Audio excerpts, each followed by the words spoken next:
that's the way he carries his art. That's the way he's been able to collab with the FA Cup, to put his own IP onto the trophy, and yet he still runs like fight clubs. On today's episode, we have Daye-Obong Ekong, an all-around artist, philosopher, event organizer, and performance acting student. He hopes to leave a lasting impact through the merging of different forms of art with various cultures, doing it block by block. This is Sit Downs with SANE. Welcome to Sit Downs with SANE, and today we're sitting down with Daye-Obong Ekong. OBONG, that's me. Good. How you doing? I'm well. Thank you for having me. How are you doing? I'm okay. It's a pleasure having you. Of course. So as I was doing my research for the pod, of course, I was looking at your YouTube videos or even just looking at what I've seen you do for the past year on different social media platforms. And I noticed that you dabble in everything from like performance, like dance, and even like music to fashion and all things under the sun. So I was wondering if you could give us like a timeline or just like a rehash on your creative journey from the very beginning all the way till now. Okay. Where did I start art? So it's toughies. Yeah, I never really liked any of my art teachers in school.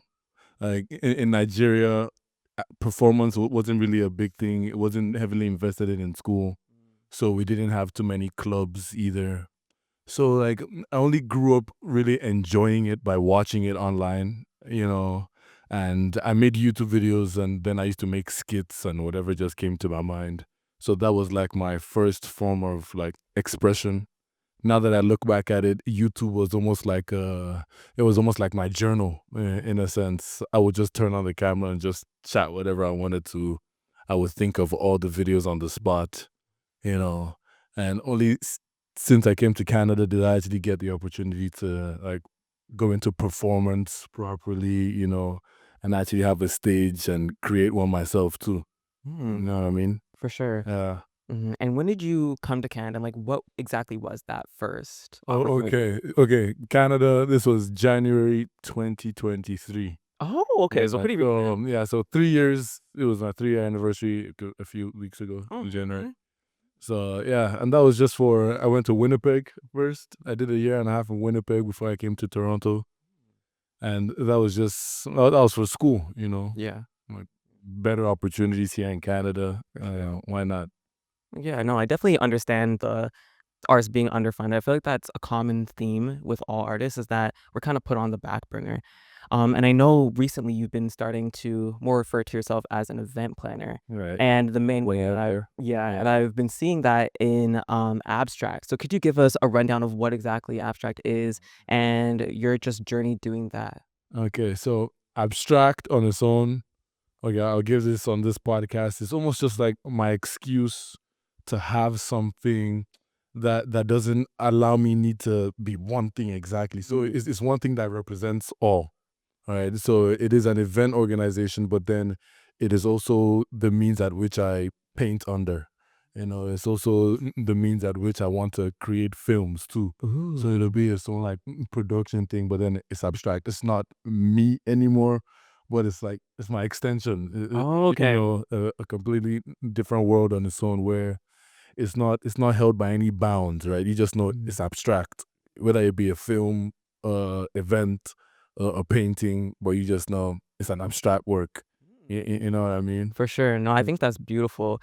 And when you're talking about like no bounds, that's kind of for me, maybe I'm just slow, but that kind of sounds a little bit more philosophical. And I know you've hinted at being a philosopher, a little big brain time. So I was wondering, how is your philosophy? How do you integrate philosophy into creativity? Into my work, right? Yeah.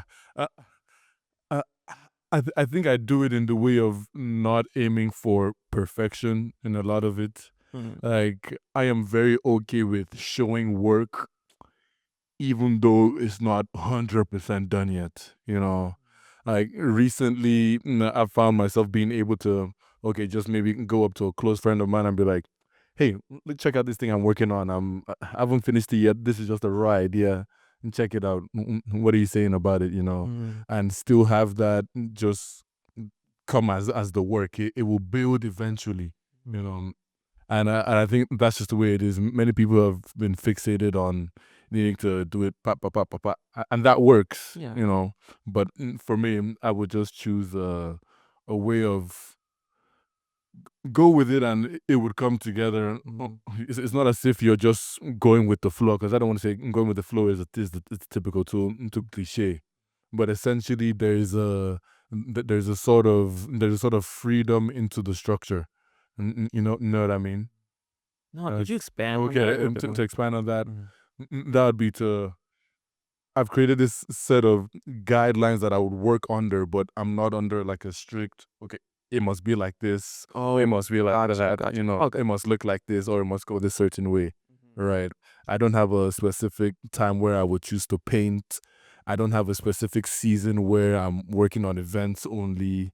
Do you know what I mean? Yeah. The philosophy comes in the amount of different things and ways I choose to express. So there could be periods for music, you know, where I would choose to hop on the mic, and there'll be periods where, okay, I would want to share this idea to you through a YouTube video instead, or a film, for instance. Uh, it's just there are different ways of shedding the idea, you know, For sure. but it doesn't have to exactly be in the same form or same structure. Yeah. You know what I mean? Yeah. Have you always been this way or? I I would say so. Okay. I would say in the way I've always liked to leave the people watching my stuff is a little bit of confused. I don't mind you not fully getting the story or the plot or what I tried to do, as long as you had a good laugh from it, or at least enjoy the experience of it. But I'm not too keen on being like, oh, they understood the plot from the beginning to the end. I like little bit of what the heck did I just. No, I think that's, like, the mark of not always a true artist, but a successful artist. Because even when I look at some of the greats, like, obviously, I don't agree with what Kanye West always stands for, but I have a lot of respect for him as an artist because he uses every avenue of the arts, and sometimes those notes don't be hidden, but because he's such an artist and he sells it himself and he's able to communicate through so many different means, it makes him great. It makes him memorable. It's and a lot of the very vulnerable ways of transmitting information or communicating, it doesn't sound appealing to the ears or appealing to the eyes at all. Yeah. I have a class called Creative Performance Studies, and is our teacher, Professor Fides Kruker. She's like our voice coach, and she makes us do a lot of these like earthy, breathy sounds. A very unconventional class. Like, this is when I try to tell my engineering roommate what I did in class in a day. It comes off to them like, what are you even doing in school? Yeah, what Well, the hell? Like, yeah, these kind of things I can't even explain to my mom that this is what she's paying for. But that I still find the most amount of connection and showing that, okay, this idea can be as raw as this, but yet it can still be transmitted in many ways that we can understand as humans. You for know, sure. Like artists, we just work on a different wavelength with a that a lot different of people who, frequency. yeah, like if you're logical, it won't transmute for sure. No. And as you've invested more into the arts or you've had more opportunities in Canada, I was wondering if there's any unconventional artists that have helped pour into you that are like your favorites. Olaolu Sloan. Do you know Sloan? Explain more. Oh, It did it? sounds familiar. Okay, Olaolu Sloan. He's a Nigerian British artist, more with spray paint. Oh, okay. Then. And he's part of the reason why I try to venture and try Mm. along the spray paint lines. But he is, I think, would be the idea of an unconventional artist, because he doesn't even consider himself an artist, first of all. But he just paints these very like cars looking, very circular. I wouldn't know how to essentially explain it, but a very street style puppeteer kind of like clown. I Okay. think clown, but in painting. Essentially, in the sense where he uses this figure face to talk about multiple ideas. He could be talking about Nigeria, or sometimes it's just a piece where he just wanted to mess around. And that's the way he carries his art. That's the way he's been able to collab with the FA Cup, to put his own IP onto the trophy. you know, and yet he still runs like fight clubs for people to get his art. You know, exactly. So like those kind of things he does. He's not operating under the I'm not trying to step on any toes. Sometimes it may be necessary to step on some toes in order, to get the job done. He has done some unofficial collabs with Rolex too, and now he's able to sell these things for a significant amount of money, but Rolex has no idea. But he's able to stir some turmoil and some controversy over his name. But he did the art, he did the work. I mean, You know, you can't really argue with that. Like, oh, for sure. Like, how did you even like find? how did I find Sloan? I don't know. Like in Nigeria, a lot of those, like that culture, they're well connected to a friend of a friend of a friend. Someone probably knows someone, probably knows that. So when I first started getting introduced to the outside culture and the art and going out scene in Nigeria, obviously those names will start to be called, right? Because maybe they were a senior when we were in grade 7 or something. You know what I mean? Okay, that's very interesting. I definitely have to check them out because it seems like they've been able to like kind of build a community that's like low key, but also not low key because he's done so many amazing things. Right. Speaking of community, in our community, we have a little bit of a tradition where our past guests are able to pose a question to future guests that they can answer, and you can also pose the question as well. So let me just open up the sit downs with SANE book. No, let's see.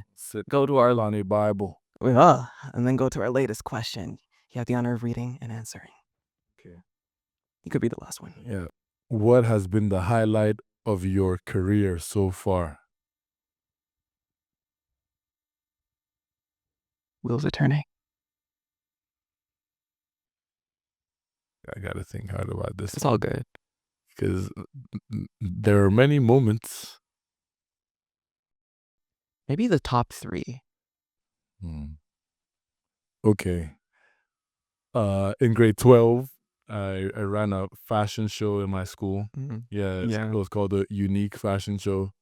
And it was essentially just an idea that came around the time where I think, was it maybe Paris Fashion Week was going on? Okay. Oh, but the fashion weeks were going on. And I was just like, why don't we have one here in Winnipeg? I was like, you know what, let me run into my school. I posed the idea to our fashion program. Our high school is the only fashion program in a high school in Canada, rather the first one. Oh, really? Winnipeg history note for period. for you guys. But anyways, I posed it to the fashion teachers and made a way that the students got graded for that term by their inputs into the fashion show. So essentially my idea became other people's like classwork. Oh, wow. You know, and I because the school used to do fashion shows before, but they hadn't done it in 6 years prior to me bringing up the idea. So it wouldn't have happened that year. And it was one of those things where the entire school was gonna be able to witness it. So we had almost 500 students in the hall witnessing the fashion show that, you know, I was able to put my name on now. We got some traction from the Free Press too, from the Winnipeg Free Press at the time, so we're on the newspaper. So being in high school and that happened, and it happened in the same week when my rugby team in school, we won the 7th championship as well. So that week we were so high on achievements, it was nuts. So I think that would definitely be the highlight in my creative career. Nah, that's like some crazy lore. You just dropped that too casually. That was too casual. Oh my gosh, no, that was amazing. It was a pleasure having you on the pod, and I know it's just the beginning for you. Thank you so much for sitting down with SANE. Steady moving with OBONG. Yeah. Stay tuned because there's more at the table on Sit Downs with SANE.